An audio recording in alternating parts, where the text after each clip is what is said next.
ঘটনাটা কালকে 11টা সাড়ে 11টার মাঝখানে আমরা ওই ঘরের মধ্যে বয়ে বয়ে কথা কইতেছি, আমি আর দাদা। তো দাদা এদিকে দাঁড়ায় কথা কইতেছে, আর দেখে এদিক দিয়া কি জানি একটা ফটফট আওয়াজ। তখন আমার ডাক দিয়ে কী রে, এত রাত্রেবেলা এত কী আওয়াজ? তখন আমরা বাইরে গিয়ে দেখলাম যে দিক দিয়া ধোঁয়াটা উঠতেছে। এরপরে বাইরে গিয়ে দেখলাম যে আরও বেশি ধাওয়া করে আগুন জ্বলতেছে। তারপরে আশেপাশে সবাই ওই তারার দোকানে মানুষ আসলো, দোকানের থেকে তারা ডাকাই এনে সেটা। এরপরে ওই বুয়া বাড়ির কাকু তারা আসলো, রাম কাকু তারা গিয়ে ফায়ার ব্রিগেডটা ডেকে লয়ে এসে।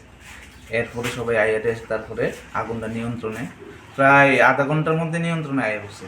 তখন 11:30 পুরো 12টা বাজে আমার কাছে কল আইছে যে দোকানে আগুন লাগবে। তারপর আমি আসলাম দোকান, মানে এসে কি দেখলেন আর কি আপনি? দেখলাম যে আমার দোকান খোলা, দোকানের ভিতরে জল দিচ্ছে, কাপড় চোপড় দিচ্ছে, কাস্টমারের ভিজারও কিছু দিয়েছে টুকটাক। তারপরে এর পাশে দোকানও দেখলাম সেই পাশে আর কি কি দোকান ছিল? পাশে ছিল ট্রেনের দোকান, এর পাশে ছিল সেলুন, এর পাশে ছিল মোমবাতির দোকান, এর পাশে ছিল সেলুন। মোট 5 থেকে 6টি দোকান। কোনটা বলতে মানুষের মুখে শুনলাম যে এখানে একটা সেলুন আছে, ওই পাশে সেলুনটার থেকে আগুনটা সূত্রপাত কীরকম ক্ষয়ক্ষতি হয়েছে আপনার?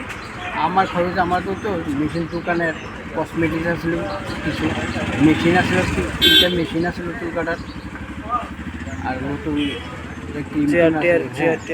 যখন আমাদের এখানে কল গেছে, হ্যাঁ ছোটো ফায়ার স্টেশনে, হ্যাঁ রানিং করলাম তৎক্ষণাৎ আমরা গাড়ি করে এই সময় ফায়ার স্টেশনতে আমরা মাতৃবন্ধ আইয়া আমরা তৎক্ষণাৎ আগুনটা আমরা নিয়ন্ত্রণে এই হিসাবে অ্যাকচুয়ালি অলরেডি আমরা 5টা দোকানের নাম মালিকের নাম আমরা করছি, কালেকশন করছি। হ্যাঁ ক্ষয়ক্ষতির বিবরণ কথা কি আমরা আসলে আমরা অ্যাসেসমেন্টের পর আমরা পুরো ডিটেল ব্যাপারটা আমরা করতে পারবো। এখন পর্যন্ত এখন সব মালিক এখানে নেই, যারা আসবে আমরা ক্ষয়ক্ষতির বিবরণ কথা কি